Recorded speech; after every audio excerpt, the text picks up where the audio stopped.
My beloved child, this isn't about money. This isn't about success. This isn't about how happy your life looks from the outside. This is about your soul and where it's headed. If you live for the wrong master, you will die with the wrong master. And when you finally stand before God, it won't matter how successful you appeared here. It won't matter how much you earned, how many people admired you, or how good your life looked on the outside. The only thing that will matter is this: did you live for Him? Jesus is calling you back to seek His kingdom first, back to stop serving things that will never last. And here's what people don't tell you: He's not asking you for perfection. He's asking you for surrender. Let's be honest for a moment. You say you believe in Jesus, but deep down it doesn't feel real, does it? Your relationship with Him feels empty, forced. Like you're just going through the motions. You show up, you say the words, but you don't feel His presence. You don't feel close to Him. And quietly you've started to wonder, is something wrong with my faith? Here's the truth that no one else is saying out loud. You can't build a real relationship with Jesus when you're only giving Him the parts of yourself you're comfortable showing. You pray when you need something. You worship when it feels good.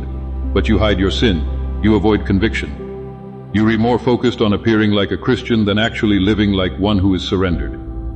You've been treating God like a backup plan, not like the Lord of your life. And deep down, you already know it. You've been giving Him 10 but expecting a 100 relationship. God is not interested in half of you. He wants your full surrender, the ugly parts, the broken parts, the parts you're ashamed of. Psalm 51:17 says, "A broken and contrite heart, O God, you will not despise." He's not waiting for you to be perfect. He's waiting for you to be real. Your relationship with Jesus becomes alive the moment you stop performing and start repenting. The moment you stop pretending you're okay and actually open your heart to Him completely. This was never about religion. It was always about relationship. And the truth is this: you will never feel close to Jesus if you never let Him into the real parts of your life. Not the Sunday version of you. Not the version you show others. The real you. The broken you. The struggling you. Let Him in today. Tell Him the truth. That's where healing begins. That's where everything changes. That's where the relationship finally becomes real.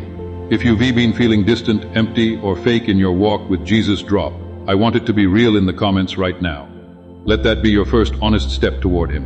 Like this video, share it with someone who needs to hear this today, and subscribe so you never miss a message like this.